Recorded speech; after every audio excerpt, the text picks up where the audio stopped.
আসমান সুন্দর, জমিন সুন্দর, সুন্দরে সুন্দরে পাল্লা। জানি না কত সুন্দর তুমি আল্লাহ, জানি না কত সুন্দর তুমি আল্লাহ। আপনার মনে যারা দুঃখ দিয়েছে তারা হলো জারদ সন্তান। এই আয়াত অবতীর্ণ হওয়ার পর কয়েকদিন পরে উলিদ বিন মুগিরা আবার রসুলকে গালি দেওয়ার জন্য মোশান নিচ্ছে। মোশান বোঝেন না? মেয়ে মানুষ দেখবেন যখন ঝগড়া করতে গিয়া মনে করেন মোশান নাই, দেখবেন যে মাথার থেকে কাপড় খুলে কোমরে পেঁয়াজ দেয়, দেয় না? মনে করবেন ওই এলাকায় তখন আর শয়তান নাই, এরা হলো শয়তানের নানি।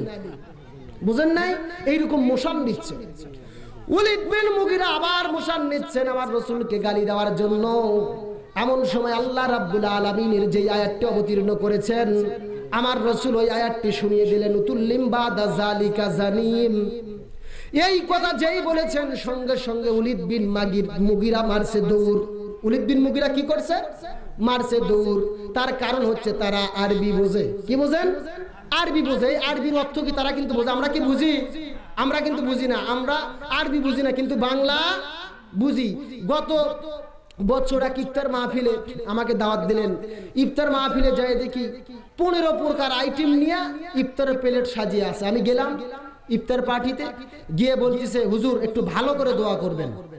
তারপরে খালি ঘড়ি দেখার বলে এত বড় দিন, এত বড় দিন কি রোজা থাকা যায়? আচ্ছা বলেন তো, যারা রোজাদার তারা কি এরকম বলে? তার কারণ হচ্ছে রোজাদারের জন্য খুশির সংবাদ হচ্ছে দুইটা, একটা হচ্ছে ইফতার আর একটা হচ্ছে আল্লাহর দিদার।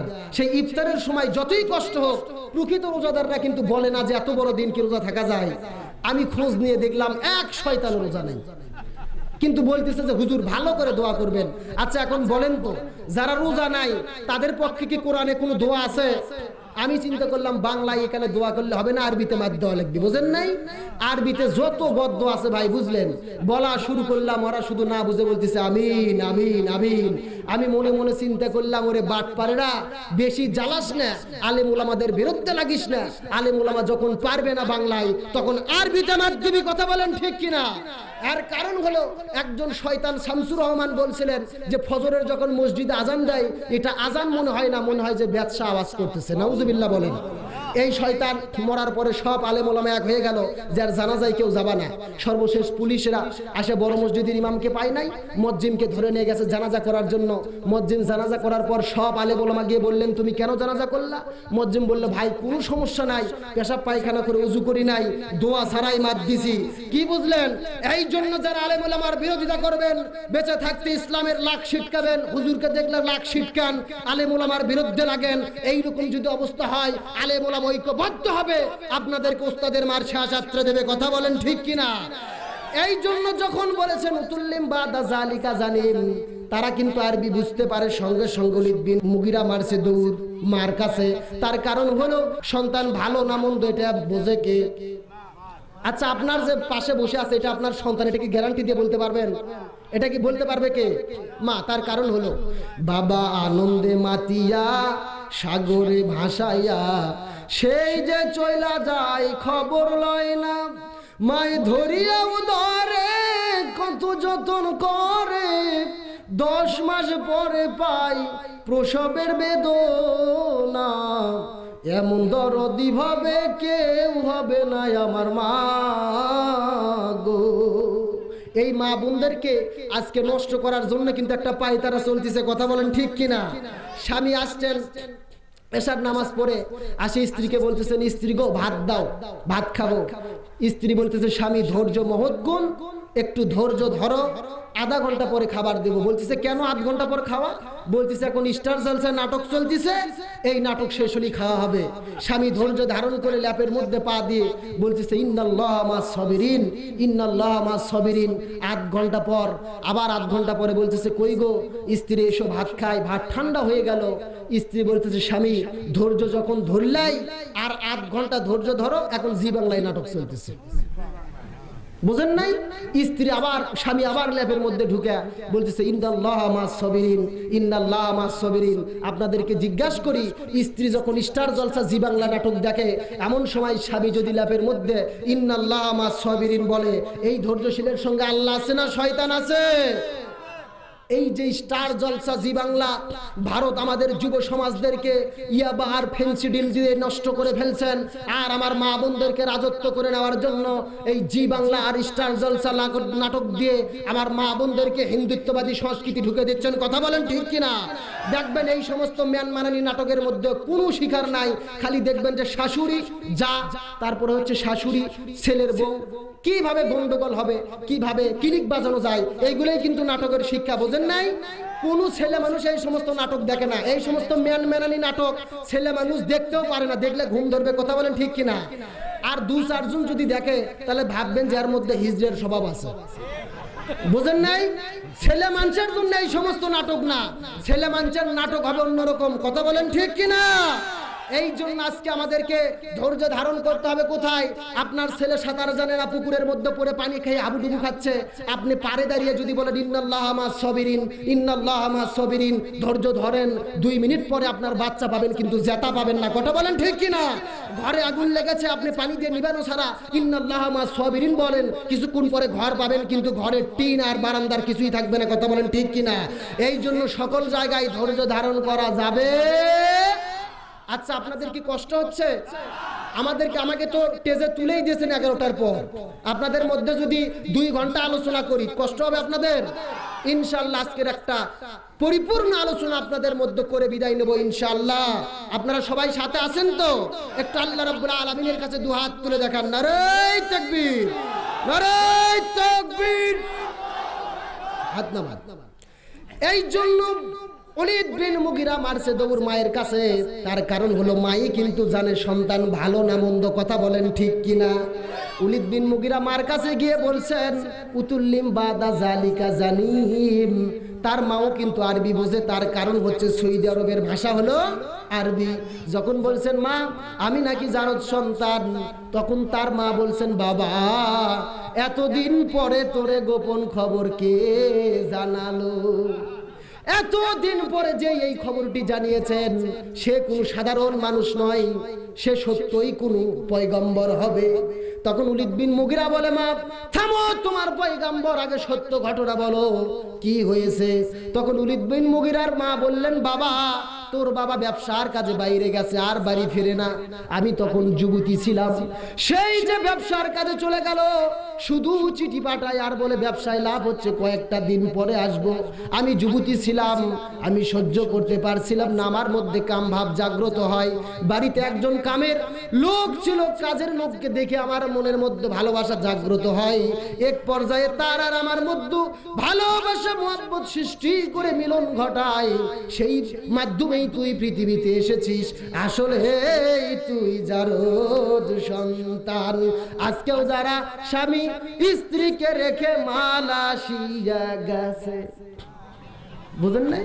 একটু বুঝে নিতে হবে কতদিন পর্যন্ত মা বোনেরা ধৈর্য ধারণ করতে পারবে, এটা ইসলামে আছে না নাই? এই জন্য ওলীদ বিন মুগিরা বললেন তোর বাবা সেই যে ব্যবসার কাজে গেল আর বাড়ি ফেরে না, আসলে তুই জারদ সন্তান। এই আয়াতের তাফসীরে ইমাম আহমদ ইবনে হাম্বল, ইমাম শাফি, ইমাম মালিক, ইমাম আবু হানিফা সহ তামাম পৃথিবীর আলেম ওলামা একমত পোষণ করেছেন। শুধু ওলীদ বিন মুগিরা নয়, কিয়ামত পর্যন্ত যারা নবী রাসূলের বিরুদ্ধে বলবে, নবী রাসূলের বিরুদ্ধে কথা বলবে, তারা সকলে জারদ সন্তান হবে। কিয়ামত পর্যন্ত যারাই নবী রাসূলের বিরুদ্ধে কথা বলবে তারা সকলেই জারদ সন্তান হবে। আয়াতের তাফসীর পড়ে দেখেন। এই জন্য বলি বাংলাদেশের মুসলমান স্বাধীনতার ৪৫ বছর পর এই বাংলার 95% 90% মুসলমানের দেশে লতিফ সিদ্দিকী যখন আমার নবীর বিরুদ্ধে গালি দেয়, যখন হজের বিরুদ্ধে গালি দেয়, সেই গালি কোনো আওয়ামী লীগকে লাগে নাই, বিএনপিকে লাগে নাই, জামাতকে লাগে নাই, বাংলাদেশের 16 কোটি মুসলমানদের অন্তরে লেগেছে। কথা বলেন ঠিক কিনা? এই জন্য প্রধানমন্ত্রীকে সাধুবাদ জানাই, লতিফ সিদ্দিকীর সদস্য পদ গেছেন, এমপিত্ব গেছেন, মন্ত্রিত্ব গেছেন। কথা বলেন ঠিক কিনা?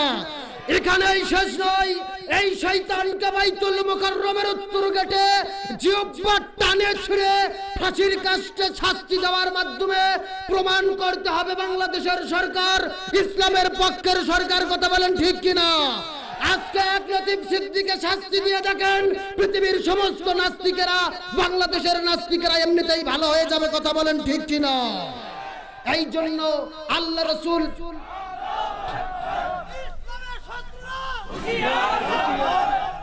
এই জন্য আমরা বলি আমরা কোনো দলের কথা বলতে চাই না। আচ্ছা, আপনারা যখন মসজিদে নামাজ পড়েন সেখানে কোনো দলাদলি আছে? মনে করেন যে সামনে আওয়ামী লীগের লোক দাঁড়াইছে, সাইডে বিএনপির লোক, পেছনে জামাতের লোক, কাতার মিল হচ্ছে না জামাতের সময়, তখন আওয়ামী লীগ আর বিএনপি কি বলবি যে জামাত সামনে আসো না, এটা কি বলবে? বরং তা না বলে পিছন থেকে কিন্তু টান দিয়ে নেবে। কথা বলেন ঠিক কিনা? টানে ওখানে কাতার সমান করবে। করে কি করে না? ওই বিএনপির লোক মসজিদে প্রবেশ করে কোন পা দিয়ে? ডান পাতে করে না? আওয়ামী লীগ জামাত তারাও কিন্তু ডান পাতে করে। কথা বলেন ঠিক কিনা? মসজিদে যে কাতার বন্দি, মসজিদে কোনো ভেদাভেদ নাই।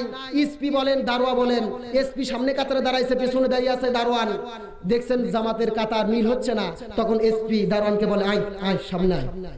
দারোয়ান বলে স্যার আপনি কি বলেন স্যার, আপনার সাথে কি দাঁড়ানো যায়? তখন এসপি কি বলে? দারোয়ান আছে এসপি মসজিদের ভেতরে, মসজিদের বাইরে, ভেতরে বলিস কেন? কথা বলেন ঠিক কিনা? যা আছে বাইরে আছে, ভেতরে বলার কোনো কারণ নাই। টানিয়া কিন্তু সামনে কাতারে দাঁড়াই, দেখেন দারোগার পা ফাটা, বুঝেন নাই? আর এসপি তেল তেলা পা, তারপরও কি বলে যে সামনে আগাস না? দেখবেন ওই ফাটা পা আর তেল তেলা পা এক জায়গায় করে। কথা বলেন ঠিক কিনা? এই জন্য মসজিদের মধ্যে যদি এখন এখান থেকে বুঝতে হবে, আপনি লোক যেই দলেরই হন, কোরআন হাদিস ইসলামের কথা যেখানে বলবে সেখানে আমাদের সকলকে এক হতে হবে। কথা বলেন ঠিক কিনা? আপনি আওয়ামী লীগ করেন, জামাত করেন, বিএনপি করেন, জাতীয় পার্টি করেন, কোনোই সমস্যা নাই। ইসলামের কথা যখন আসবে, ইসলামের উপর আঘাত যখন আসবে, তখন তামাম পৃথিবীর মুসলমানকে এক হয়ে ঐক্যবদ্ধ হতে হবে। কথা বলেন ঠিক কিনা? কে কে আল্লাহর পক্ষে আছেন দু হাত তুলে দেখা। নারায়ে তাকবীর, নারায়ে তাকবীর। আল কোরআনের আলম, আল হাদিসের আলম, নারায়ে তাকবীর। এই জন্য বলছিলাম, মুসলমান আর ইসলামের বিরুদ্ধে, নবীর বিরুদ্ধে যদি কোনো আঘাত আসে, সেই আঘাত কারো লাগে না, বরং তামাম পৃথিবীর মুসলমানের অন্তরে লাগে। এই জন্য আমার রাসূল ঘুমিয়ে আছেন, মনে নাই আপনাদের? রাসূল আছেন ওই গাড়ি সুরের পর্বতে আবু বকরকে নিয়ে, আর উলিদ বিন মুগিরার ঘটনাটা ঘটে গেল। এমন সময় আবু জেহেল ফতুয়া দিল যে ঘুমন্ত মানুষকে মারা জায়েজ নাই। তারপরে ওই উলিদ বিন মুগিরা আলীকে টান দিয়ে তুলছে, সঙ্গে সঙ্গে আলী দাঁড়িয়ে গেছেন। আলীকে দেখে আবু জেহেলের চোখ এখান থেকে কপালে তুলছে, কেরে ডেকে রে, সারা রাত পওরা দিলি আর এখানে ঘুমিয়ে আছে কে? গেল কোন দিক দিয়া? বুঝেন নাই? এমন সময় হযরত আলী মুস্কি মুস্কি হাসতেছেন। তার হাসার কারণ হলো আমার নবী নিরাপদে আছে। আবু জেহেল বললেন তামাম আরব ঘেরাও করো, মুহাম্মদ যেন কোনোভাবে পালাতে না পারে। এমন সময় হযরত আলী মুস্কি মুস্কি হাসে আর মনে মনে বলেন যে ঘরের মধ্যে ছিল সেখানেই ধরতে পারোনি, এখন ঘর থেকে বের হয়ে গেছে, যতই চেষ্টা করো না কেন আমার নবীকে আর ধরতে পারবে না। এই জন্য আমার রাসূল আছেন গাড়ি ছুরের মধ্যে। হুসাইন বললেন এজিদের চামচারা, আমার নানা শুধু বিশ্ব নবী নয়, আমার নানা হলেন বিশ্ব নেতা। এই নেতাকে বোঝানোর জন্যই কিন্তু এই আলোচনা করতেছিলাম। তারপরে বলছেন আমার বাবা শুধু বিশ্ব আলেম নয়, আমার বাবা ছিলেন বিশ্ববীর। বলেন আল্লাহু আকবার। তিমা পান্তরে আমার নবী দু চোখের পানি ঝরঝর করে দিয়ে কাঁদতে থাকলেন। হযরত ওসমান বললেন ইয়া রাসূলুল্লাহ আপনি কাঁদেন কেন? আমার নবী ডাক দিয়ে বলে ওসমান এই আরবের একজন কাফেরের সৈনিক, যোদ্ধা, তার নাম হলো মুহাবির আমর। প্রতি সন্ধ্যায় 21 কেজি খাবার খায়, 3.5 মণ ওজন নিয়ে যুদ্ধ করে। সেই ঘোষণা করেছে মুহাম্মাদের কাল্লা না কাটা পর্যন্ত আমি খাবার খাবো না। এখন আমরা কি করব? হযরত ওসমান বললেন ইয়া রাসূলুল্লাহ এখন আমরা কি করব? আল্লাহর কাছে দুহাত তুলে দোয়া করি বাঁচার জন্য। আমার নবী বললেন ঠিক আছে নাও, সবাই মিলে আল্লাহর কাছে দোয়া করি। এই বলে হাত তুলছেন, তুলে আল্লাহর কাছে দোয়া করতেছেন। এমন সময় আমার আল্লাহ রাব্বুল আলামিন পবিত্র কোরআনুল কারীমের আয়াত অবতীর্ণ করে দিলেন, ইয়া আইয়ুহান নাবিয়্যু হারজিল মুমিনিনা আনিল কিতাল। হে রাসূল, এত দোয়া করলে হবে না।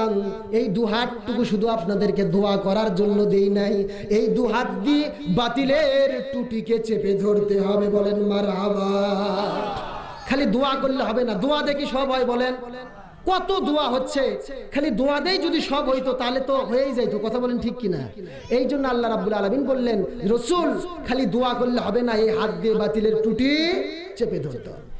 এই জন্য আমার রাসূল বললেন, তোমাদের মধ্যে কে আছো যে মহাবীর আমরের কাছে দাঁড়াইতে চাও, যে প্রতি সন্ধ্যায় 21 কেজি খাবার খায়, 3.5 মণ তরবারি নিয়ে যুদ্ধ করে? এমন সময় হযরত আলী দাঁড়িয়ে গেলেন, ইয়া রাসূলুল্লাহ, আমি ওই আমরের কাল্লা কেটে আনতে চাই। হযরত আলীর বয়স হলেন 11 বছর। 11 বছর বয়সের একটা শিশু দাঁড়িয়ে গেলেন, আমি কাল্লা কেটে আনতে চাই মহাবীর আমরের।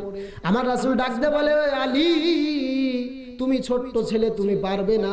তার কারণ হলো হযরতে আলী ছিলেন কিন্তু রাসূল সাল্লাল্লাহু আলাইহি সাল্লামের চাচাতো ভাই।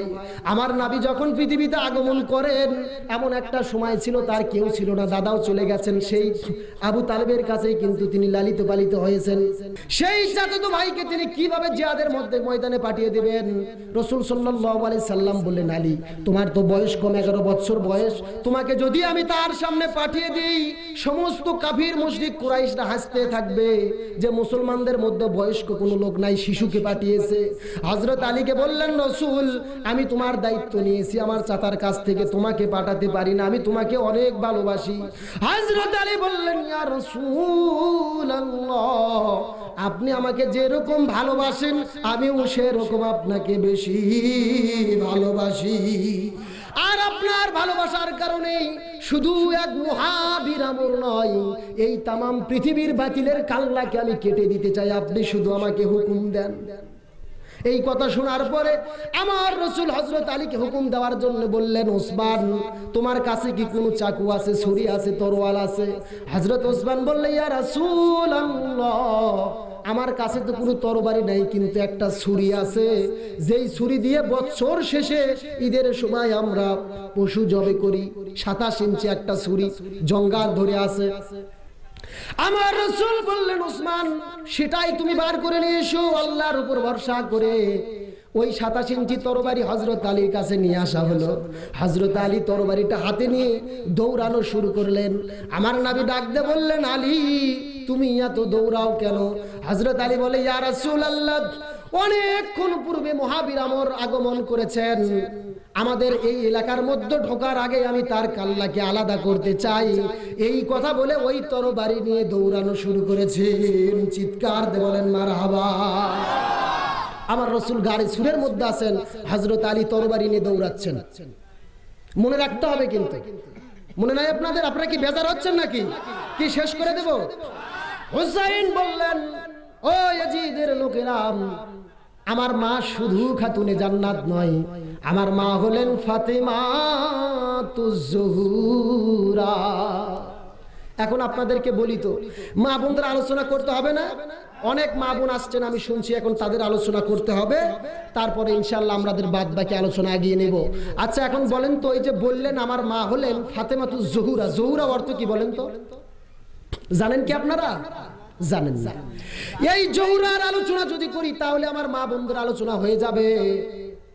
আমার মা ফাতেমা যখন পৃথিবী থেকে বিদায় নিয়ে চলে যাবে, দীর্ঘদিন পরে সুন্দর করে ঘর সাজিয়ে আছেন, সুন্দর করে ঘর সাজাইছেন, হাসান হোসাইনকে সাজিয়ে দিয়েছেন। 6 মাস পরে হযরত আলী ঘরের মধ্যে আসছেন।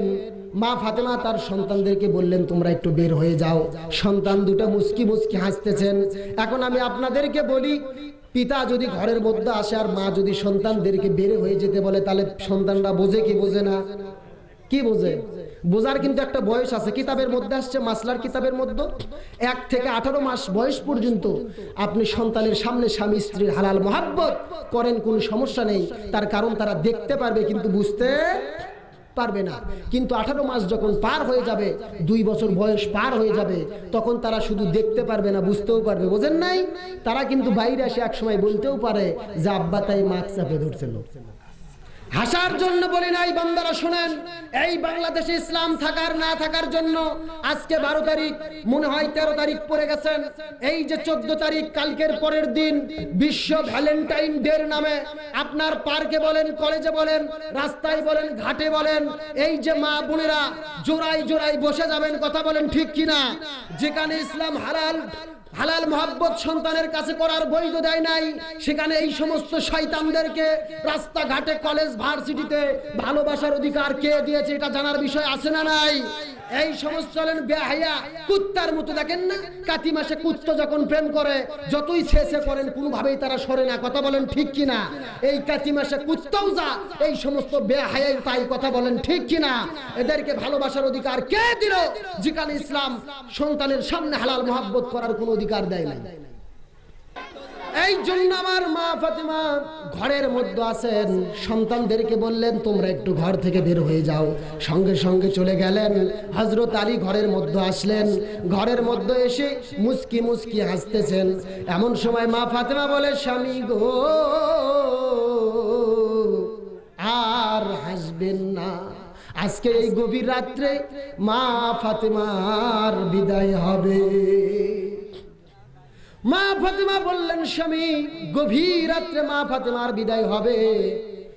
গাছের গোড়া কাটলে গাছ যেমন ঠাস করে পড়ে যায়, তেমনি হযরত আলী পড়ে গেলেন ঘরের মাজায়। মা ফাতেমা বললেন, স্বামী গো আসলে যাইতে হবে। আসলে আজকে আমরাও যদি জানতাম যে আসলে যাইতে হবে, তাহলে কিন্তু ক্ষমতার দাপট দেখাইতাম না, কথা বলেন ঠিক কিনা? একজন ক্ষমতার দাপট দেখায় বলছে, এই কাল 10টায় তোর পা ভাঙবো রে, এরকম সময় বান্ধে ডিগলার দিছে যে কাল 10টায় তোর পা ভাঙবো। এই ডিগলার শোনার পরে এই ঘরের মধ্যে যে কাঁদতেছে। বিবি বলতেছে, স্বামী তুমি কাঁদো কেন?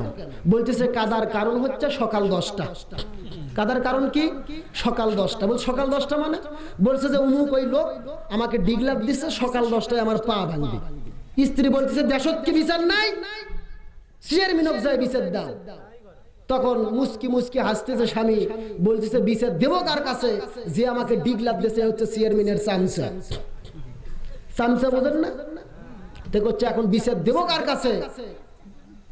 একটা 3 বছর বাগান করে বাগানের মালিক গেছেন বাগানে আম পাকার খবর শুনে আম খাওয়ার জন্য। বাগানে যেয়ে দেখে একটা ছোট্ট বালক পাকা পাকা আম পেরে ব্যাগ ভরাচ্ছে। তখন এই মালিক বললেন, কে তুমি? আমার বাগানের আম পারো? কে তুই রে? তোর বাপরে বিচার দেব। তখন সন্তান মুস্কি মুস্কি হাসতেছে, বলতেছে, শয়তান আম পারিস আবার হাসিস, তার কারণ কি? বলতেছে, হাসার কারণ হলো আপনি আব্বারে কই খুঁজতে যাবেন, দেখেন ওই যে ওই যে ওই যে ওই গাছ দেখেন, পারে পারে বস্তা ভরাচ্ছে আমার আব্বা। কি বুঝলেন? বাপও চোর। তখন ওই মালিক বলতেছে, হাই রে বিচার দেবো কার কাছে রে? বাপও চোর, বেটাও চোর, আজকেও আপনি বাংলাদেশে বিচার দেবেন কাজ কাছে, আর আপনার বিচার করবি কে? কথা বলেন ঠিক কিনা? তার কারণ হচ্ছে আপনি মুরগি চোর ধরছেন চেয়ারম্যানের বিচার করার জন্য। মুরগি চোর মুচকি মুচকি হাসতেছে। এখন মুরগি চোরে বলতেছে, হাসিস কেন? তোর তো বিচার হবে। বলতেছে, আমার বিচার করবি কে? আমিও চোর সেও চোর। কিভাবে? কয় বলে, চেয়ারম্যান যখন কুরবানির সময় আসে গোস্ত ভাগ করে একবারে দাঁড়ি দিয়ে, বুঝেন নাই? 3 ভাগ করে বলে, হুজুর দেখেন তো ভাগ ঠিক আছে নাকি? 1 ভাগ আমার, 1 ভাগ আত্মস্বজন, 1 ভাগ গরিব দুঃখীর। সেখানে কম বাড়া নাই, গোস্ত মাপে দাঁড়ি দিয়া, অথচ ইউনিয়ন পরিষদের গম মাপে বালতি দিয়া। কথা বলেন ঠিক কিনা? এই মুরগি চোর মিষ্টি মিষ্টি হাসতেছে, শালা আমি করি মুরগি চুরি, উই করে গম চুরি রে, একই চোর। বিচার দেবেন কার কাছে? বুঝেন নাই? এই জন্যই বলতেছে বিচার দেওয়ার কোনো সুযোগ নাই। এই জন্য বলছেন, আমি বিচার দেব কার কাছে? আল্লাহর কাছে বিচার দিলাম, তোর বিচার আল্লাহ করবে। আমরাও কিন্তু যখন বিপদে পড়ি আগে মামার কাছে যাই, খালার কাছে যাই, বড় ভাইয়ের কাছে যাই, কিন্তু যখন বিচার না হয় তখন কিন্তু ডিগলার দিয়ে কই, শালা তোর বিচার আল্লাহ করবি রে। বুঝেন নাই? প্রথমে আগে চেষ্টা করি কোনো বুদ্ধি আছে কিনা, যখন সব চেষ্টার শেষে বলি কি, তোর বিচার আল্লাহ করবে। এইরকম এই লোকটি বিচার দিয়েছেন আল্লাহর কাছে। যেই লোকটি ডিগলার দিয়েছেন সকালবেলা, পরের দিন 10টায় তার পা ভাঙবেন। বাড়িতে তার বিবি টাইস করা গোসলখানা, টাইস করা গোসলখানায় তিনি কাপড় ধৌত করছেন। কাপড় ধোয়ার পরে মিয়া মানুষের একটা উতলি পাতালি ভাব আছে, বুঝেন না, কাজে মন বসে না। ওই যে সুন্দর সুন্দর টাইসের উপর কাপড় পরিষ্কার করে ওই সমস্ত ল্যালপা ফ্যানটা পরিষ্কার করে নাই, কাপড় নিয়ে চলে এসেছেন। সারাদিন পরে সন্ধ্যায় যখন ওই যে ওই ব্যক্তিটা গেছে পেশাব করতে, সারাদিন পরে এই ফ্যানটা গুলো ল্যালপা হয়ে আছে। রাত 9টার দিকে যখন পঞ্চের স্যান্ডেল নিয়ে পেশাব করবে যায়, মনে করেন যে সেই স্যান্ডেলের কোনো ব্রেক নাই, তলা সমান, যেই যে গেছে ওখানে পেশাব করতে এমন ভাবে পড়ে গেছে, তলা সমান, খালি স্যারত করে পড়ে বলছে ওরে মারে মনরে। সঙ্গে সঙ্গে দৌড়ে আসছেন স্ত্রী, স্বামী গো কি হলো তোমার?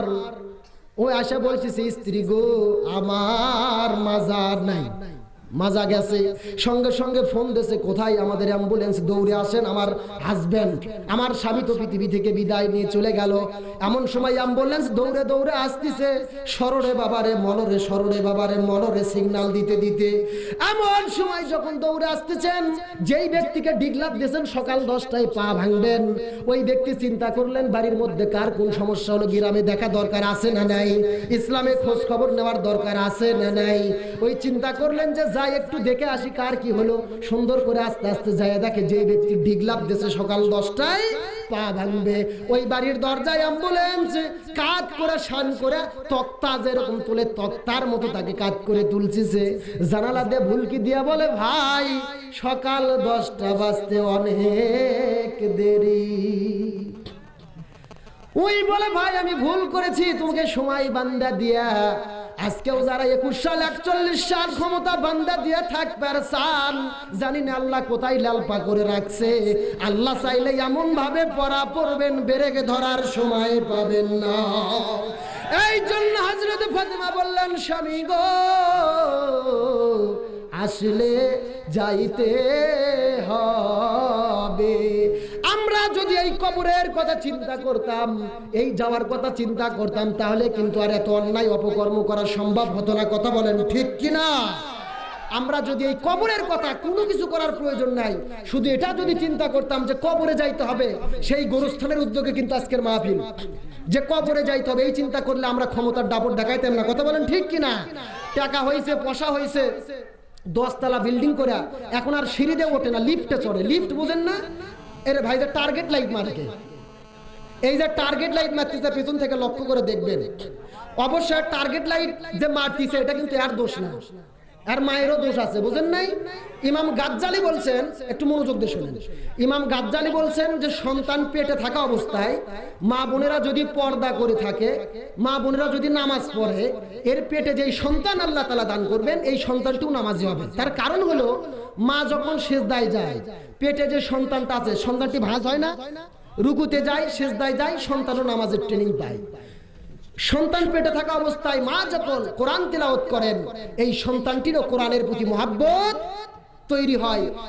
সন্তান পেটে থাকা অবস্থায় মা যখন রোজা পালন করে, এই যে মায়ের নারীর সাথে সন্তানের নারীর একটা কানেক্ট আছে কিনা, মায়ের দ্বারাই তো সে খাদ্য খায়, কিন্তু রোজা থাকার ফলে মা যখন উপাস থাকে তার সন্তানও উপোস থাকে, এই কারণে তার সন্তানও রোজা পালন করে। সুতরাং মা যদি জীবিত ওই সন্তানকে পেটে নিয়ে পর্দা ধারণ করে সুন্দর অবস্থায় চলে, তাহলে সন্তানও জন্মগ্রহণের পরে সুন্দর হবে।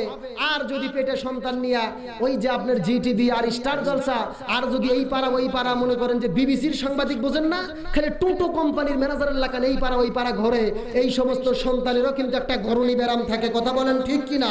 একটু দরুদ শরীফ পড়েন, আল্লাহুম্মা ওয়ালা আলি সাইয়্যিদিনা শাফিআনা মুহাম্মদ। এই জন্য যে টার্গেট লাইট মারতেছে, মনে করবেন যে বুঝেন নাই, এর মায়েরও হয়তো বা সমস্যা আছে। এটা কিন্তু আমার কথা বললাম না, ইমাম গাজ্জালির মাসলা খুঁজে দেখেন। এই জন্য বলছিলাম, আমরা যদি একটাবার চিন্তা করি যে পৃথিবী থেকে যাইতে হবে, তাহলে আমাদের দ্বারা কিন্তু এত অন্যায় অবিচার হওয়ার সম্ভব ছিল না। আপনি 10 তলা বিল্ডিং করছেন, এখন সিঁড়িতে চড়ে না, চড়ে কি লিফট, লিফট বোঝেন না, খালি চৌ মারা যায়, চৌ মারে নামে। এখন 12 তলায় উঠে চিন্তা করে যে শালা আমাকে নামাই কেড়ে, বুঝেন নাই, নামাই কেড়ে। কিন্তু আপনাদেরকে জিজ্ঞেস করি, এই যে গত মাসে একটা ফজর নামাজের আগে একটা ঝাঁকুনি উঠছিল, বুঝেন নাই, ঝাঁকি দিয়েছে না, শালা কই 10 তলা 20 তলা লাভ দেনে হুঁশ পায় না। কথা বলেন ঠিক কিনা? যেই ফজর নামাজের সময় ফজরের আজান কানে পড়লে যেই রকম বুঝেন না, একদম পা এবং হাত শুটকি মারিয়া ল্যাপের মধ্যে বস্তা পরে আছে না, মানুষ আছে কিছু বোঝা যায় না। কথা বলেন ঠিক কিনা? এই সমস্ত লোকজন এই ঝাঁকুনিতে লাভ দিয়ে উঠছে না। এই কথা বলেন, আল্লাহর ঝাঁকি আছে না, আল্লাহর ঝাঁকি আছে না। এই যে নমরুদের নাক দিয়ে মশা ঢোকার ফলে একটা নিরাপত্তা বাহিনী নিয়োগ করলো, তার কাজ হচ্ছে এই মাথার খালি জুতো দিয়ে বেরোবে, বুঝেন নাই। তার কারণ হচ্ছে জুতো দিয়ে যখন বেরোয় তখন এই মশাই মগজে আর কামড় দেয় না, সেই জন্য নিরাপত্তা বাহিনীদের নিয়োগ করলো যে তোর কাজ হলো খালি মাথায় আমার বেরোবি। এইরকম সারা দিন আর খালি জুতো দিয়ে নমরুদের বেড়ে। 2-3 দিন পরে মা আসছে, আসে বলছে কে বাবা, কি এমন চাকরি নিলি, বাড়িতে যাস না, দিন নাই রাত নাই, সারা দিন ডিউটি, সারা রাত ডিউটি, বাবা মার কথা কি ভুলেই গেলি? এই সময় এই নিরাপত্তা বাহিনীর লোকজন বলতেছে হুজুর, নমরুদকে বলতেছে হুজুর একটু ছুটি দিতে হবে। কি ছুটি? তো বেতন বাড়িয়ে দেন রে, তুই চালা বাড়িয়া, বুঝেন নাই, শালা বেতন যা আসলো ডবল করে দিলাম, বাড়িতে থাক। আবার কয়দিন বাড়াচ্ছে, 8-10 দিন পরে সন্তান আসছে আর স্ত্রী আসছে, আসা বলতেছে স্বামী তুমি কি চাকরি নিলে, দিন রাত খালি ডিউটি করো, এই যে মাথার বাড়াও আমাদের কথা ভুলেই গেলা, কি তোমার কোনো ছুটি নাই? এই নিরাপত্তা বাহিনীর লোক ওই নমরুদকে বলতেছে হুজুর আমার স্ত্রী সন্তান আসছে, একটু ছুটি দিতে হবে, বুঝেন নাই। এখন নমরুদ বলতেছে তো জুতোর তো বাড়িয়ান থামালি খালি কামড়াই, বুঝেন নাই। ওই কথা মনে হয়ে আসলে এমন এক ঝাড়ি মারতেছে, তোর কিসের ছুটি লাগবে, তোর বেতন আরো ডাবল করে দিল শালা মাথার বাড়িয়া। এইরকম বেতন বাড়তেছে আর বাড়তেছে, মাথার বাড়াচ্ছে। কিছুদিন পরে স্বামী সন্তান গেল, স্ত্রী গেল, বাবা গেল, মা গেল। এই নিরাপত্তা বাহিনীর মনে হলো আচ্ছা এত টাকা পয়সা দিয়ে আমি করব কি, যেই টাকা পয়সা অর্জন করতেছি বাবা নাই, মা নাই, সন্তান নাই, স্ত্রী নাই, টাকা পয়সা দিয়ে করব কি? এই যে আল্লাহ তার মাথা বিগড়ে দিয়েছে, একটা বিশাল একটা বড় আঘাত করার একটা পাথর ছিল ভাই, বুঝেন নাই, নিয়ে এমন একটা নমরুদের মাথায় বাড়ি দিছে, মাথা তো 2 সাল, ন্যাংরা মশা ওখান থেকে লাফ দিয়ে বাইরে উঠে বলতেছে কলু সালাম, তুইও বাঁচলো আমিও বাঁচলাম। এই জন্য বলতেছি ক্ষমতার পাহাড় দেখিয়ে নিরাপত্তা বাহিনীর উপর ভরসা করে লাভ নাই। আল্লাহ যদি চাই পৃথিবী থেকে আপনার বিদায় হতে হবে, কোন নিরাপত্তা বাহিনী দিয়ে লাভ হবে না। আল্লাহ যতদিন হায়াত রেখেছেন তার 1 সেকেন্ড আপনি বাঁচতে পারবেন না। কথা বলেন ঠিক কিনা? কথা বলেন ঠিক কিনা? এই জন্য মা ফাতেমা বললেন স্বামী গো আসলে যাইতে হবে। মা ফাতেমা বললেন স্বামী আমি তো পৃথিবী থেকে বিদায় নিয়ে চলে যাব, আপনার কাছে আমার কিছু চাওয়া আছে। এই গভীর রাত্রি আমাকে আপনি জানাজার নামাজ না পড়িয়ে দাফন করে দেবেন, এই রাত্রি আমাকে দাফন করে দেবেন, পৃথিবীর যেন কেউ খোঁজ না পায়। হযরত আলী বললেন ফাতেমা তুমি হলেন রাসূলের আদরের দুলালি, তোমার জানাজায় তো লক্ষ লক্ষ মানুষ তাম পৃথিবী থেকে আসবে, তোমার জানাজা যদি রাতের বেলায় গোপনে গোপনে করে দেই তাম পৃথিবীর মানুষ দোয়া করতে পারবে না। এমন সময় মা ফাতেমা বলে স্বামী গো তাম পৃথিবীর মানুষ যদি বলে ফাতেমা ভালো, আর স্বামী যদি বলে আমার স্ত্রী ভালো ছিল না, এই তাম পৃথিবীর ভালো দোয়া দিয়ে আমার কোনো লাভ হবে না। বরং আপনি স্বামী যদি বলেন আমার স্ত্রী ভালো ছিল, ওই স্বামীর একটা সার্টিফিকেট দেওয়ার জন্য আল্লাহ রাব্বুল আলামিন আমাকে জান্নাত দিয়ে দেবে। মা ফাতেমা বললেন যে তাম পৃথিবীর মানুষ দিয়ে কোনো লাভ নাই, স্বামী তুমি যদি শুধু বলো যে আমার স্ত্রী ভালো ছিল, সেই সার্টিফিকেট আল্লাহ তাআলা কি করবেন? জান্নাত দিয়ে দেবেন। আর আজকে আমাদের মা বোনেরা বৌজিরা কি বলে? খালি তুমি আমাকে দেখতে পারো না। কথা বলেন ঠিক কিনা? পাড়ার সবাই আমারে ভালো বলে, পাড়ার সবাই তো ভালো বলবে। পাড়ায় যখন যায় সুন্দর করে সাজুগুজু করে লিপস্টিক সুন্দর পোশাক পরে পাড়ায় ঘোরাফেরা করে। কথা বলেন ঠিক কিনা? মনে করেন যে 2-3 বিঘা জমি দূরে আছে একটা বুড়া চাচা, সেও দৌড়ে আসে যে কার বউ যায় রে, কার বউ যায় রে, বুঝেন নাই? বুড়ারে যদি বলা হয় চাচা এখনো, বলবে যে বয়স বেশি হয়েছে, মন তো বুড়ো হয় নাই। কথা বলেন ঠিক কিনা? আর সুন্দর একটা যুবতী মনে করেন 18 বছর বয়স যদি বরকা পরে পেতনি সাজা যায়, যুবক ছেলেরাও খালাম্মা কয়ে বিদায় নেয়। কথা বলেন ঠিক কিনা? এই জন্য মা বোনেরা খালি সুন্দর করে সাজুগুজু করে গ্রামে ঘরে, গ্রামের লোক তো ভালো বলবেই, অথচ মা বোনদেরকে আমি পায়ে হাত দিয়ে বলি মা ফাতেমার আদর্শ অনুসরণ করুন, মা ফাতেমার সঙ্গে আল্লাহ তাআলা জান্নাত দেবেন, বলেন সুবহানাল্লাহ।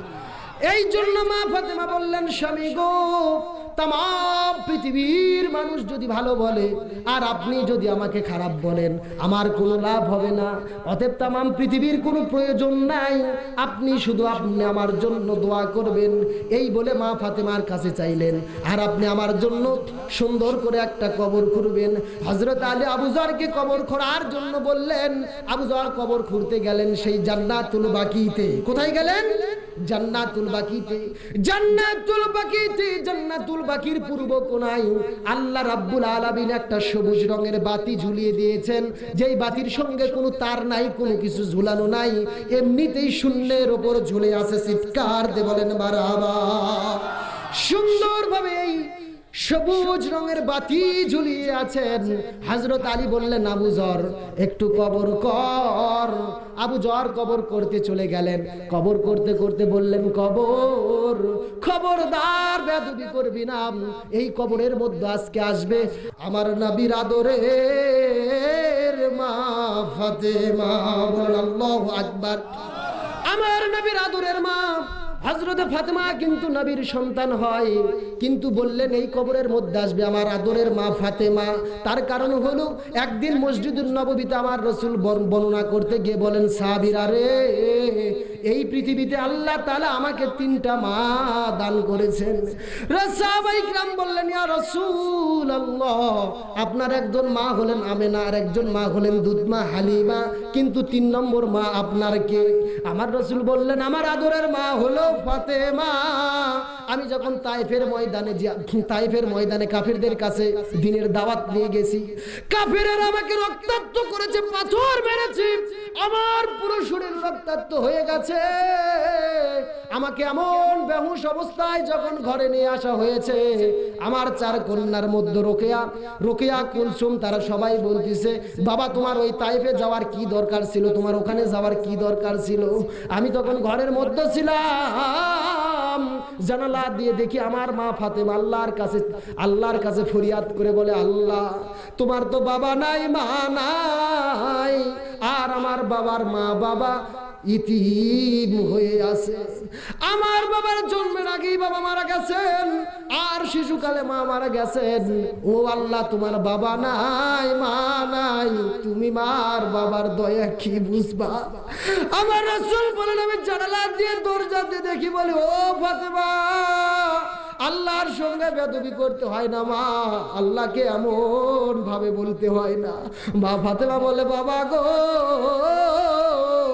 আপনার তো জন্মের আগেই বাবা পৃথিবী থেকে চলে গেছে, আপনি বাবার দয়া বুঝবেন না। আপনার যখন আঘাত লাগে, আমার কলিজায় আঘাত লাগে, আমি সহ্য করতে পারি না। আমার রাসূল বলেন, ফাতেমা এই বলার পরে জৈতুনার পানি গরম করে, তেল গরম করে আমার কাছে নিয়ে আসলো। আমার পুরো শরীরটা সুন্দর করে পরিষ্কার করে দিয়ে আমার শরীরে মালিশ করে দিতে লাগলো। এমন সময় আমি ঘুমিয়ে গেলাম, মা ফাতেমার উরুর উপরে মাথা দিয়ে ঘুমের মধ্যে দেখি আমার শয়নে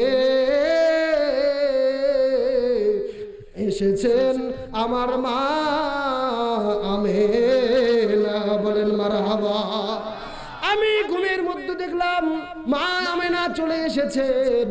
আমি হাতটা ঝাপটে ধরে বললেন, মা তুমি আমাকে ছেড়ে কোথায় গিয়েছো মা? আমার মা সুন্দর করে আমাকে আদর করে দেয়, যত্ন করে দেয়। আমি এরকম ভাবে মা মা বলে কাঁদতে থাকি। এমন সময় আমার ঘুম ভেঙে যায়, আমি দেখি আমি মা ফাতেমার হাত ধরে আছি। আমি মা ফাতেমার শরীরকে ধরে বলছি, মা আমেনা, মা আমেনা। আমি বললাম, মা ফাতেমা, কিছুক্ষণ আগেই আমেনা এসেছিল, আমি ধরেছিলাম, আপনি তো আমার হাত ধরেছেন, আমার পা ধরে আমেনা আমেনা বলেছেন। এমন সময় আমার নবী বলেন, ফাতেমা, আমি যদি তোমার হাত এবং পা ধরি, আমেনা মা বলে ডাক দিয়ে থাকি, তুমি এখান থেকে শুনে নাও, তুমি আমার মেয়ে নয়, তুমি হলে আমার মা ফাতেমা। এই জন্য আমার নবী বললেন, আমার আদরের মা হলেন ফাতেমা। এই জন্য আবু যর বলতেছে কবর, খবরদার বেয়াদবি করবি না। এই কবরের মধ্যে এমন একজন আসতেছেন, তিনি হলেন বিশ্ব নবীর আদরের মা ফাতেমা। এই কবরের মধ্যে এমন একজন আসতেছেন, তিনি হলেন হাসান হুসাইনের মা, জান্নাতের সর্দার, তাদের মা ফাতেমা। এই কবরের মধ্যে এমন একজন আসতেছেন, তিনি হলেন হযরত আলীর স্ত্রী ফাতেমা। খবরদার খবরদার বেয়াদবি করবি না। কিছুক্ষণ পর কবর থেকে আওয়াজ আসে, এই কবরের লোকজন তোমরা শুনে রাখো, এই কবরে কোন বিশ্ব নবীর দরদের মা আসবে, এই কবরের মধ্যে কোন হাসান হুসাইনের মা আসবে, এই কবরের মধ্যে কোন আলীর মা আসবে জানতে চাই না।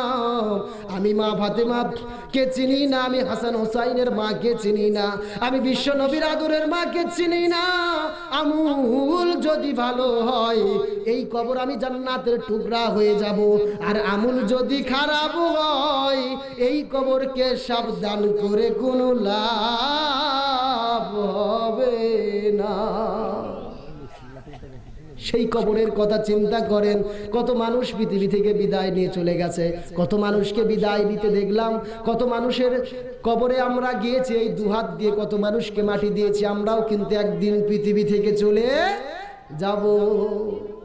সেই কবর কাউকে চিনবে না, দেখবে আপনার আমল, সেই আমল যদি ভালো না হয় কোনো লাভ হবে না। হযরত আলী ঘরেতে যেয়ে দেখলেন মা ফাতেমা নিজে নিজেই পৃথিবী থেকে বিদায় নিয়ে চলে গেছে। নিজেই গোসল করেছেন, নিজেই পরনে কাপড় পরেছেন, দাফন নিজেই সম্পূর্ণ হয়েছেন। কাপড়ের কাপড় পরে হাসান হুসাইনকে ঘুমাই দিয়ে পৃথিবী থেকে বিদায় নিয়ে চলে গেছেন। হযরত আলী ফাতেমাকে নিয়ে কবরের দিকে যাইতে থাকলেন। কবরের দিকে যেয়ে বললেন, ও আবু যর, কবর ছাড়, কবর ছাড়। কখন আবু যর কবর ছাড়বে? আবু যর তো সেই ঘোষণা শুনে ভয়েতে দৌড়ে পালিয়ে গেছে, যখন কবর বলছে আমি কাউকে চিনি না। হযরত আলী ওখানে যাওয়ার পরে দেখেন কবরে কেউ নাই, নিজেই নিজেই কবরের বাকি অংশটুকু খুঁড়িয়ে মা ফাতেমাকে ওই কবরের মধ্যে শায়িত করে আল্লাহর কাছে দুহাত তুলে বলে, আল্লাহ, আমি এই ফাতেমাকে চিনি না। স্ত্রীর স্বামী বলতেছেন, আল্লাহ, আমি ফাতেমাকে চিনি না। এই ফাতেমা ছিল আমার সম্পর্কের ভাতিজি, আমি হইতাম সম্পর্কের চাচা। ও আল্লাহ, তুমি ঘটকালি করে আমার সঙ্গে বিবাহ দিয়েছো, আমি তো বিবাহ করতে চাই নাই, তুমি ঘটকালি করে বিয়ে দিয়েছো চাচার সঙ্গে। সেই ফাতেমাকে আমি কোনোদিন আদরের সোহাগ দিয়ে রাখতে পারি নাই। আমি একদিন ঘুম থেকে উঠে দেখি ফাতেমা আমার শেওরে শোয়া নাই, ঘরের মধ্যে নাই, বিছানায় নাই। দরজা খুলে দেখি ফাতেমা কালো চাদর মুড়ি দিয়ে কই যেন অন্ধকারের মধ্যে চলে যায়। আমি চিন্তা করলাম রাতের বেলা ফাতেমা কই যায়, ফাতেমার সঙ্গে আমিও যাওয়া শুরু করলাম। আস্তে আস্তে দেখি ফাতেমা তার বাবার দরজায় চলে যায়, আমিও পিছনে পিছনে লুকি লুকি যেতে লাগলাম। দরজায় গিয়া তার বাবাকে ডাকতে বলে, আব্বা একটু খোলেন, আব্বা আপনাকে একটু দেখাইতে চাই। রাসূল বলেন, ফাতেমা তুমি রাতের বেলা কিভাবে আসলে, তোমার সঙ্গে আলী নাই কেন? ফাতেমা বলেন, আব্বা সারাদিন কাজ করে আমার স্বামী ঘুমিয়ে গেছেন, আমি ওই জন্য ঘুম ডিস্টার্ব করে তাকে আর নিয়ে আসি নাই, আমি একাই এসেছি। আমার নবী বললেন, ফাতেমা বলো, তুমি বলো কি বলতে চাও? ফাতেমা বলেন, আব্বা আমি বলতে চাই না, আপনাকে দেখাতে চাই, আপনাকে একটু দেখাতে চাই, একটু দরজা খোলেন। আমার রাসূল দরজা খুললেন, বললেন, তুমি কি দেখাইতে চাও?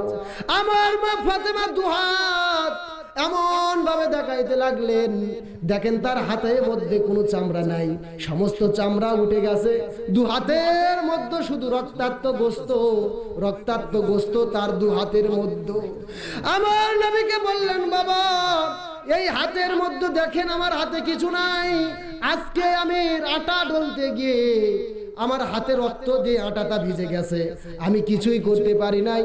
আমার নবী এটা দেখার পরে আল্লাহর কাছে দুহাত করে ফরিয়াদ করে বলে, আল্লাহ আমার পৃথিবীতে মা নাই, আমার আদরের মা ফাতেমা কত সম্ভ্রান্ত পরিবার থেকে বিবাহ এসেছে, তুমি রাজি হও নাই আল্লাহ, তুমি ঘটকালি করে আমার মাকে আলীর সঙ্গে বিবাহ দিয়েছো, আমার মায়ের কত কষ্ট, হাতে আজকে চামড়া নাই, দুহাত রক্তাক্ত হয়ে গেছে। আল্লাহ তুমি আমারে ঠকাইছো, আল্লাহ তুমি আমারে ঠকাইছো।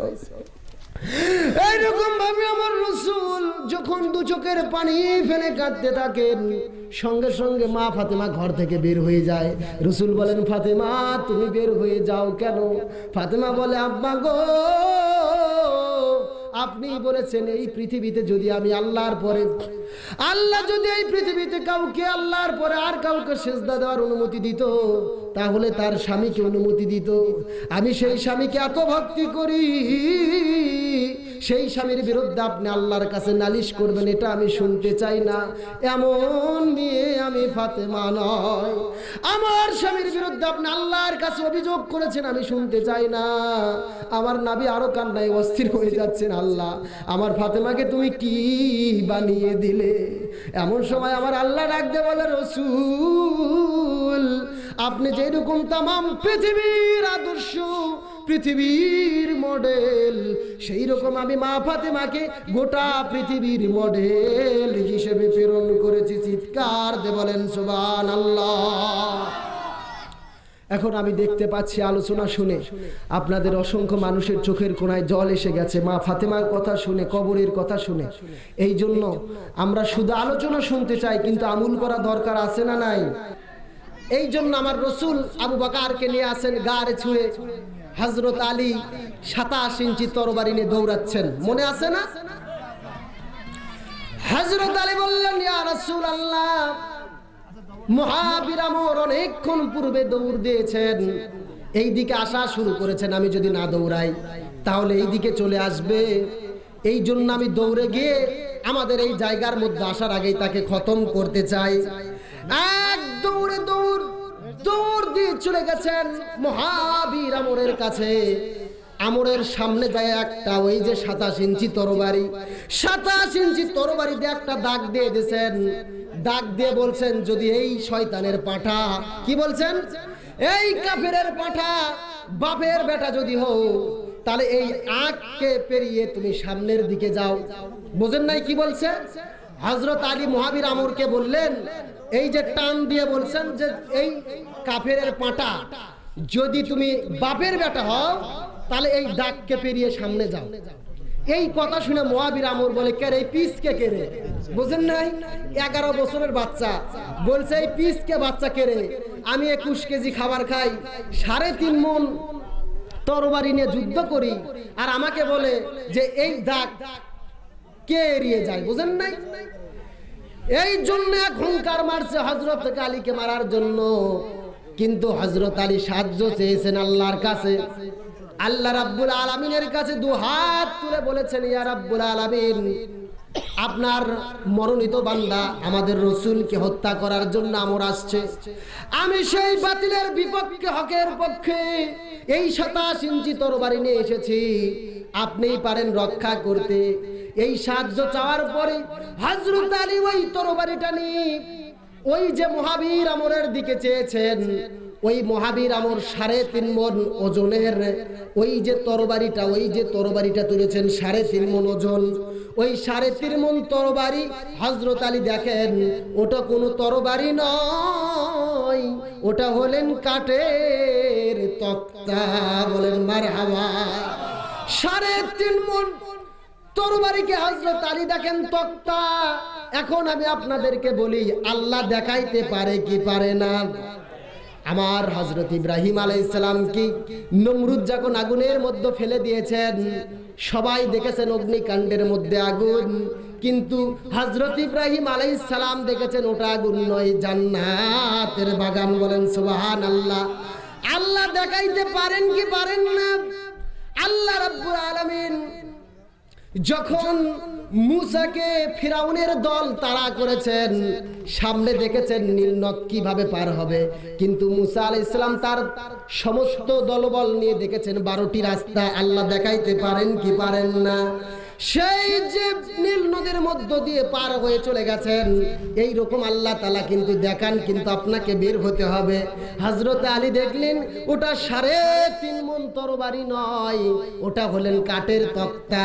হযরত আলী এমন করে একটা ঘুরন দিয়ে ওই কাঠের তক্তা ভেবে ওই তক্তার উপরে লাফ দিয়ে চড়ে ওই গলায় যেই 27 ইঞ্চি ওই তরবারি ধরেছে, তার গলাটাও ছিল 27 ইঞ্চি, ওই তরবারিটাও ছিল 27 ইঞ্চি।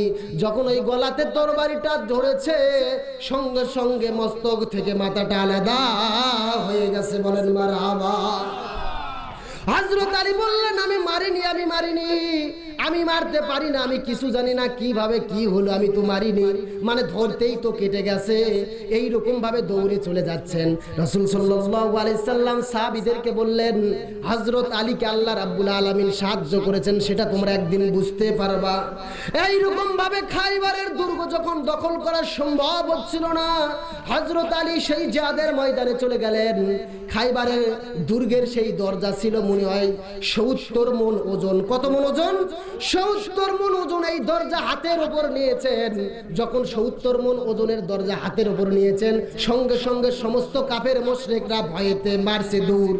শালা মানুষ নাকি রে, 70 মণ দরজা হাতের উপর নিছে, সবাই মারছে দৌড়। সবাই বলতেছে, ইয়া রাসূলুল্লাহ, আলীর বীরত্ব, আলীর বীরত্ব, আলীর বীরত্ব।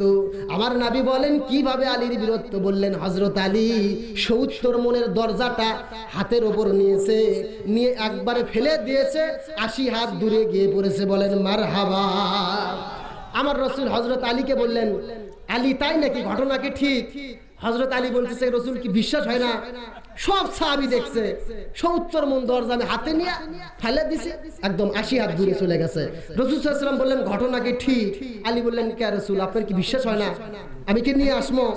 রাসূল বলতেছে, জানার প্রয়োজন নাই, দেখে একটি যায়, তুমি ওটা হাত দিয়ে উঠাও তো। হযরত আলী যাইয়া হাত দিয়ে ধরে এতই টানা টানে, উঠান তো দূরের কথা, একটা কর্নার, একটা কানি, একটা এইরকম সাইড নড়াইতে পারে না। হযরত আলী অপমানিত হয়ে গেলেন, চিন্তায় পড়ে গেলেন। এই জন্য হযরত আলী বললেন, এটা কোনো বীরের সাহসের পরিচয় নয়, কারো কোনো শক্তি এমন আল্লাহ তাআলা দেন নাই। বরং কোনো ব্যক্তি যদি বাতিলের বিপক্ষে হকের পক্ষ হয়ে আল্লাহ রাস্তায় বাড়ান, আল্লাহ তাকে সাহায্য করেন। হযরত ইব্রাহিম আল্লাহর উপর ভরসা করেছিলেন, ওই আগুন জান্নাত পরিণত হয়ে গেছেন। হযরত মুসা আলাইহিস সালাম আল্লাহর উপর ভরসা করেছিলেন, ওই যে নীল নদের মধ্যে দরজা রাস্তা হয়ে গেছে। হযরত আলী আল্লাহর উপর ভরসা করে নবীকে বাঁচানোর জন্য 27 ইঞ্চি তরবারি নিয়ে গেছেন। সঙ্গে সঙ্গে 27 ইঞ্চি তরবারি দিয়ে কাজ হয়ে গেছে। ওই রকম আল্লাহর সাহায্যের কারণে ওই 70 মণ দরজা হাতের উপর নিয়ে ফেলে দিয়েছেন। এই জন্য আজকেও যদি হকের পক্ষে থাকেন, হকের পক্ষে থাকার পরে যদি রাস্তায় বাড়ান, আল্লাহ রাব্বুল আলামিন কিন্তু আপনাদেরকে আমাদেরকে সাহায্য দান করবেন। কথা বলেন ঠিক কিনা? কিন্তু বাড়াইতে হবে ভাই। ঘরের মধ্যে যদি ঘুমান আর যদি বলেন আল্লাহর দিন আল্লাহই রক্ষা করবে, তাহলে কি রক্ষা হবে? রক্ষা হবে না। আল্লাহ আসলে দেখতে চান যে আসলে বের হন কে। এই জন্য আমরাও যদি হকের পক্ষে বাতিলের বিপক্ষে বের হয়ে পড়ি, আল্লাহ রাব্বুল আলামিন আমাদেরকে সাহায্য করবেন। কথা বলেন ঠিক কিনা? এই জন্য আল্লাহর সাহায্যের প্রয়োজন আছে না নাই?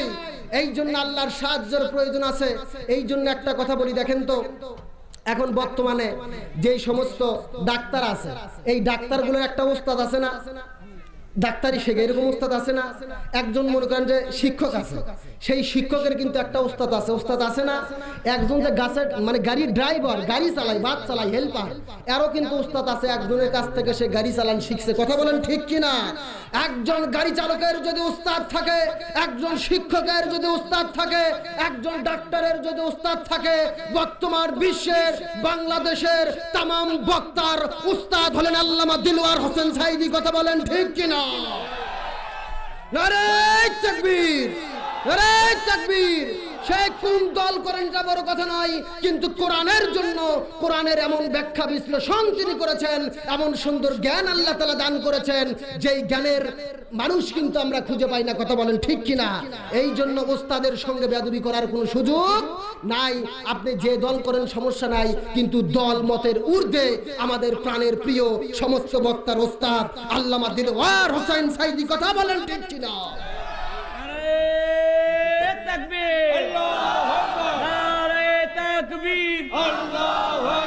আল কোরআনের আলো সংসদে জালো, আলিম উলামা যেখানে, এই জন্য বলছিলাম আমাদের কিন্তু বের হতে হবে। আপনি যদি হকের পক্ষে বের হন তাহলে আল্লাহ সাহায্য দান করবেন। এই জন্য হোসাইন বললেন, ও ইয়াজিদের চামচারা, আমার বাবা শুধুই বিশ্ব আলেম নয়, আমার বাবা ছিলেন বিশ্ববীর। বলেন আল্লাহু আকবার। বীরের আলোচনা বুঝেন নাই? আজকে আলেম ওলামাদের কিন্তু বীরত্বের ভূমিকা পালন করতে হবে। একজন আলেম একটা মসজিদে চাকরি করে, চিন্তা করছেন যে আজকে মসজিদে যাইয়া সুদের বিরুদ্ধে ওয়াজ করব। বুঝেন নাই?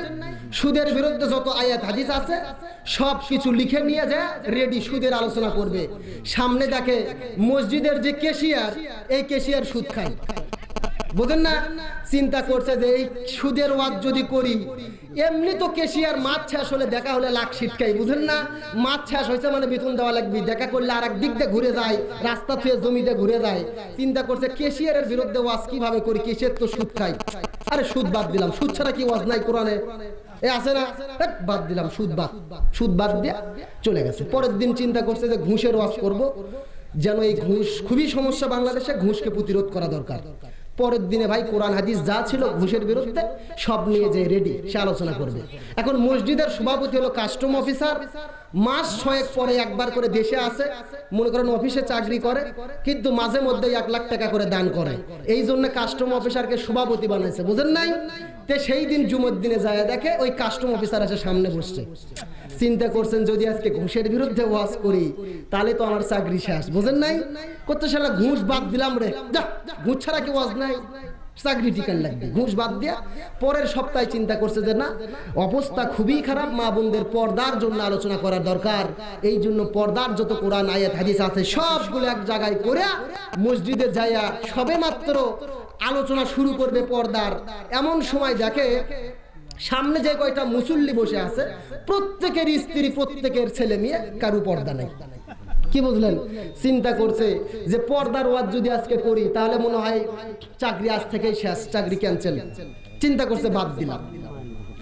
বাদ দিয়া হুজুর বলতেছে সুদের ওয়াজ করব না, ঘুষের ওয়াজ করব না, পর্দার ওয়াজ করব না, তোমরা যা করো করো, নামাজটা অন্তত পড়ো। কি বুঝলেন? সমস্ত মুসল্লি হাসতেছে, এইরকম হুজুরেরই তো দরকার। যা করো করো, নামাজটা অন্তত পড়ো। আজকে এইরকম তেলতেলা হুজুর থাকার জন্য বর্তমান সময়ে সবচেয়ে বড় সমস্যা। কথা বলেন ঠিক কিনা? আজকে কিছু কিছু আলেম আছে মুখ ছিটকায় আর বলে, কই আমি তো বুক টান করেই বাজারে যাই ঘুরি, আমার কোনো মামলা নাই, আমারে কেউ খোঁজাখুঁজি করে না, আমি কোনো বিপদে নাই। এই সমস্ত ল্যালপা হুজুরকে আমি বলতে চাই যে আমার ইসলামের ইতিহাস দেখেন, পৃথিবীতে যত নবী রাসূল এসেছেন, নবী রাসূলের বিপদ ছিল না এমন কোন নবী রাসূল পৃথিবীতে আছেন? এই কথা বলেন আছেন? আমার রসুল পৃথিবীতে এসে ইসলামের দাওয়াত দিয়েছেন, রসুলের বিপদ ছিল না, এইরকম কি কোনো ঘটনা আছে?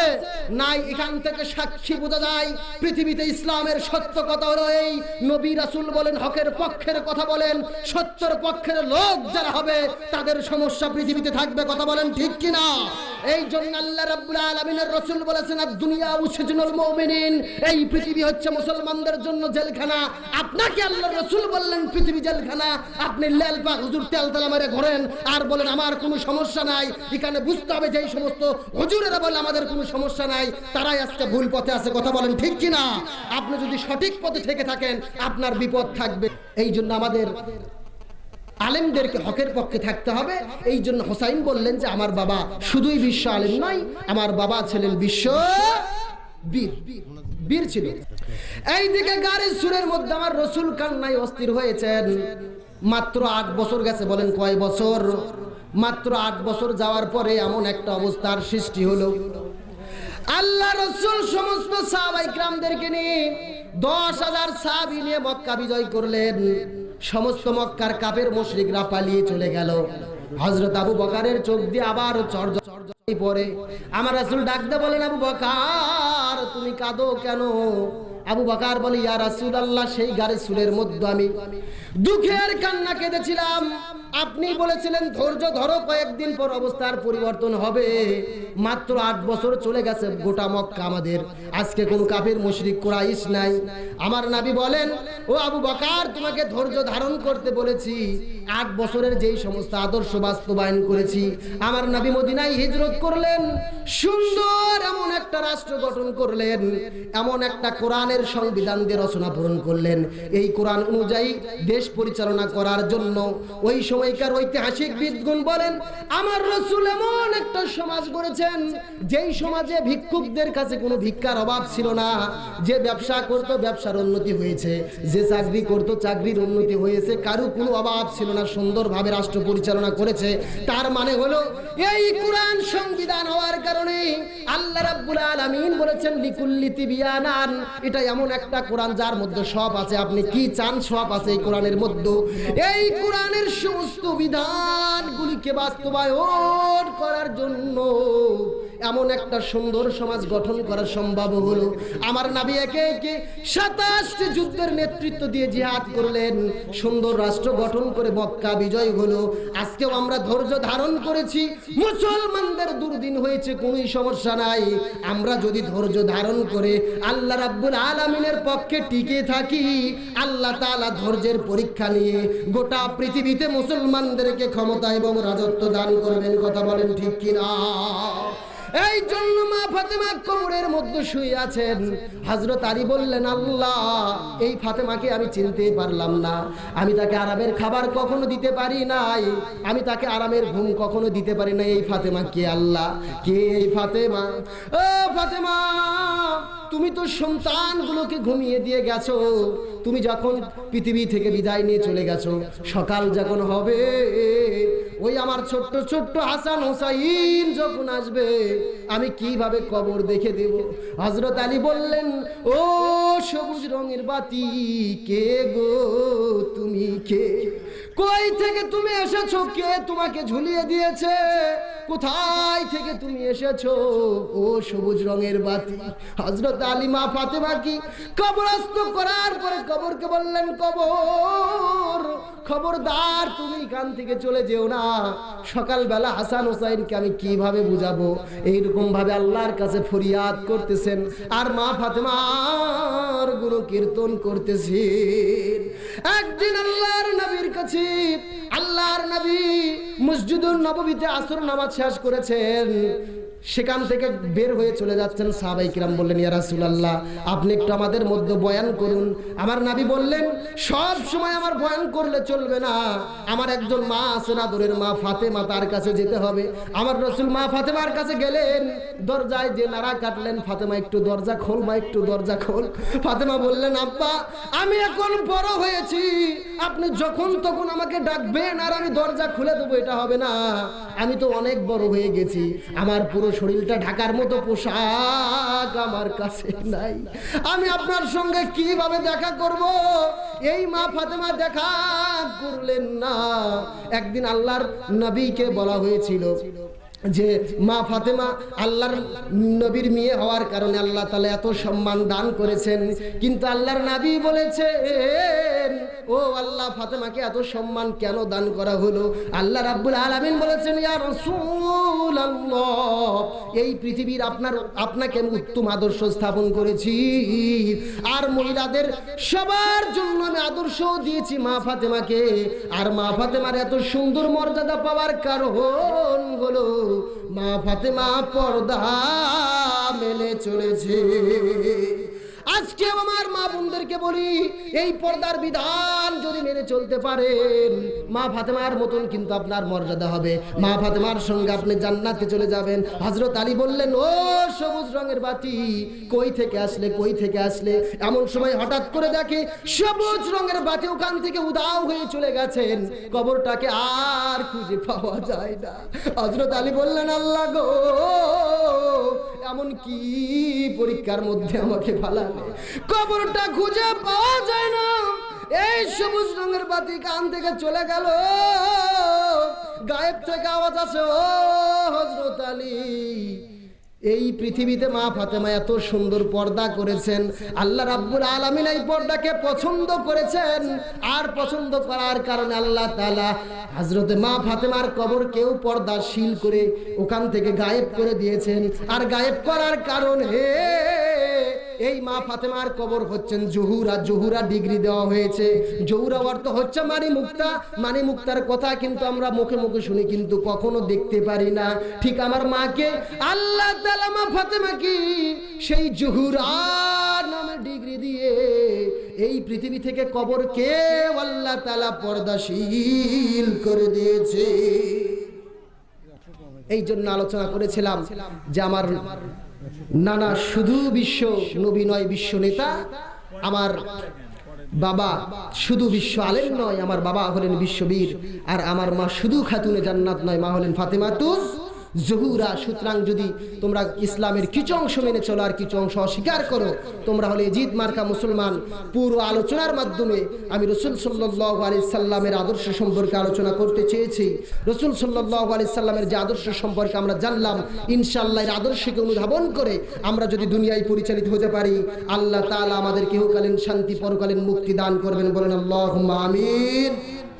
ভাই, পুরো আলোচনার মধ্য থেকে যে বিষয়টা আমরা বলতে চেয়েছি, আমরা আমাদের বাহিরে রসুলের আদর্শের বাহিরে 20 দল, 14 দল, 12 দল যাই থাকি, কোরআনের আদর্শের বিষয়ে আমরা কয় দল? কোরআনের আদর্শে আমরা এক দল। এই জন্য আমরা প্রত্যেকের জন্য প্রত্যেকে দোয়া করব, আমরা সকল দলের লোক এক দলে হয়ে যেন আল্লাহ তাআলার জান্নাতে যেতে পারি। বলেন আমিন। একটু সবাই দরুদ শরীফ পড়েন। আল্লাহুম্মা সাল্লি আলা মুহাম্মাদ ওয়া আলা আলি মুহাম্মাদ কামা সাল্লাইতা আলা ইব্রাহিম ওয়া আলা আলি ইব্রাহিম ইন্নাকা হামিদুম মাজিদ।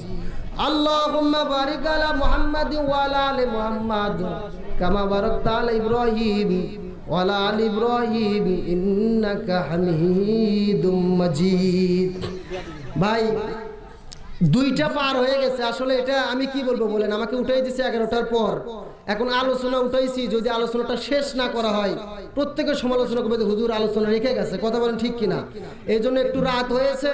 যাই হোক, মাহফিলটা সম্পূর্ণভাবে হয়েছে। আমরা যেন প্রত্যেকে বাসায় ফিরে গিয়ে এই আজকের আলোচনা অনুযায়ী আমল করে আমাদের সাংসারিক, পারিবারিক সমস্ত জীবনে ইসলাম অনুযায়ী চলতে পারি। সকল বলেন আল্লাহুম্মা আমিন। একটু দোয়া করা হোক। আল্লাহুম্মা আমিন। রব্বানা যালামনা আনফুসানা ওয়া ইন লাম তাগফির লানা ওয়া তারহামনা লানাকুনান্না মিনাল খাসিরিন। আল্লাহ বিশাল আসমানের নিচে, জমিনের উপরে তারাকান্দি গণকবরস্থান এর তাফসীর মাহফিল থেকে আমি গুনাহগার হাজার হাজার মুসল্লি নিয়ে আপনার কাছে হাত তুলেছি। আল্লাহ, আল্লাহ আমাদের মাহফিলটুকুকে আপনি কবুল আর মঞ্জুর করে নিন। আল্লাহ মাহফিলকে প্রতিষ্ঠা করার জন্য যারা সাহায্য সহযোগিতা করেছেন, যারা টাকা দিয়েছেন, অর্থ দিয়েছেন, পরিশ্রম করে সহযোগিতা করেছেন, আল্লাহ প্রথমেই মনে পড়ে যায় আমার ভাই আমজাদের কথা। সেই যে প্রথম দিন আমাকে দাওয়াত করেছেন, তারপরে প্রতিদিন খোঁজ খবর নিতেন, এই মাহফিলের জন্য অনেক কাজ করেছেন। আল্লাহ, সেই ভাইটি আজকে অ্যাক্সিডেন্ট হয়ে হসপিটালে আছে। আল্লাহ, আপনি ভাইটিকে সুস্থ করে দেন। আল্লাহ, এর পরবর্তীতে আমরা যেন ভাইকে সুন্দরভাবে আবার আমাদের মধ্যে দেখতে পারি। আল্লাহ, আজকের মাহফিলের সভাপতি, প্রধান অতিথি যারা আছেন, আল্লাহ আপনি সবাইকে কবুল করে নেন। আল্লাহ, বিশেষ অতিথিদেরকে কবুল করে নেন। আল্লাহ, অসংখ্য ভাই এখানে আছেন যাদের নাম হ্যান মিলে নাই। এই গোরস্থানকে প্রতিষ্ঠা করার জন্য, সুন্দর একটা মাদ্রাসা প্রতিষ্ঠা করার জন্য, মহৎ উদ্যোগ নিয়েছে, উন্নয়ন করার জন্য উদ্যোগ গ্রহণ করেছে। আল্লাহ, আল্লাহ যেই ভাই যেভাবে পরিশ্রম করেছে, আল্লাহ তাদেরকে আপনি কবুল করে নেন। আল্লাহ আমার হুমায়ুন ভাই অনেক কষ্ট করেছেন, তাকে কবুল করে নেন। আল্লাহ তোতা ভাইয়ের বাসায় ছিলাম, অনেক কষ্ট দিয়েছে, অনেক খেদমত করেছেন, তাকে কবুল করে নেন। আল্লাহ এরকম আমার অজানা অনেক ভাই রয়েছেন যারা মাহফিলের জন্য পরিশ্রম করেছেন, আল্লাহ সবাইকে কবুল করে নেন। আল্লাহ সেই সন্ধ্যার পর থেকে গভীর রাত্রি পার হয়ে যায়, আপনার পাগল বান্দারা কোরআনকে ভালোবেসে কোরআনের মহব্বতে গভীর রাত জেগে কোরআনের তাফসীর শুনেছে। আল্লাহ আল্লাহ এই সমস্ত ভাইদেরকে আর আমাদের সবাইকে মিলে কিয়ামতের ময়দানে আজকের মাহফিলের ওসিলায় জান্নাতুল ফিরদাউস নসিব করবে। আল্লাহ খাস করে আমাদের মধ্য থেকে যাদের আপন আপন পিতা মাতা চলে গেছে, কত সুন্দর মা, মধুর না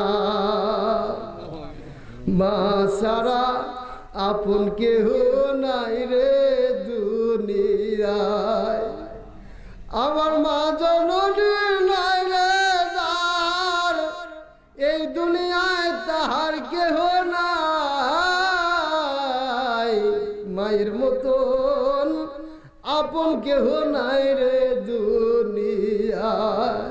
আল্লাহর সেই মায়ের কথা মনে পড়ে যায়, শীতের রজনীতে ডান পাশে প্রসব করে দিয়ে বাম পাশে নেয়, বাম পাশে প্রসব করে দিলে পেটের ওপর নাই, তাও কষ্টতে রাখে না। আল্লাহ সেই মা যাদের পৃথিবী থেকে বিদায় নিয়ে চলে গেছেন, আল্লাহ সেই মাদের কবরকে আপনি জান্নাতুল ফিরদাউস বানিয়ে দেন। আল্লাহ খাস করে যাদের বাবা পৃথিবীতে নাই, চাচা পৃথিবীতে নাই, দাদা দাদি, নানা নানি, খালা খালু, ফুফা ফুফি, কত মানুষ পৃথিবী থেকে বিদায় নিয়ে চলে গেছেন।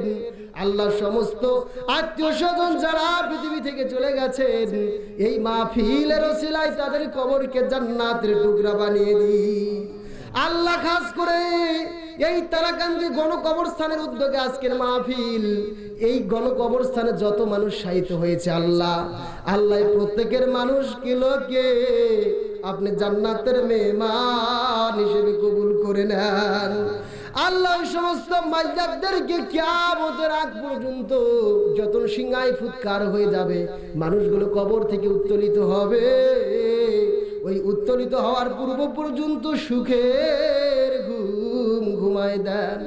আল্লাহ আমাদের হালাল রুজি রোজগার করার তৌফিক দিয়ে দেন। এই পৃথিবীতে যতদিন বেঁচে থাকে ইসলামের উপর বেঁচে থাকার তৌফিক দান করে দেন। আল্লাহ বাংলাদেশ সহ গোটা পৃথিবীতে মুসলমানদের বিরুদ্ধে যত ষড়যন্ত্র চক্রান্ত, সমস্ত ষড়যন্ত্র চক্রান্তকে নাশাত করে দিয়ে আপনি পৃথিবীতে ইসলামী হুকুমাত প্রতিষ্ঠিত করে দিন। আল্লাহ ফিলিস্তিনের আজকে কত ভাই বোন শিশুদেরকে হত্যা করা হচ্ছে, আল্লাহ আল্লাহ মায়ানমার বলেন, ফিলিস্তিন বলেন, কত মুসলমানের আজারি কান্নায় ভরে যায়। আল্লাহ বাংলাদেশ আলেম ওলামা যারা বিপদের মধ্যে আছে, আল্লাহ আল্লাহ কোরআনের পাখি আল্লামা সাইদি সাহেবের হায়াতকে আপনি দারাজ করে দিয়ে সুস্থ রাখেন। আল্লাহ আবার কোরআনের ময়দানে আসার তৌফিক দান করে দেন। আল্লাহ আমাদের এই দেশের স্বাধীনতার সার্বভৌমত্ব রক্ষা করার তৌফিক দান করে দেন। আল্লাহ বহির দেশের শত্রুরা আমাদের দেশের সঙ্গে ষড়যন্ত্র চক্রান্ত করে ঝগড়া বিবাদ সৃষ্টি করতে চায়, আপনি তা থেকে হেফাজত করেন।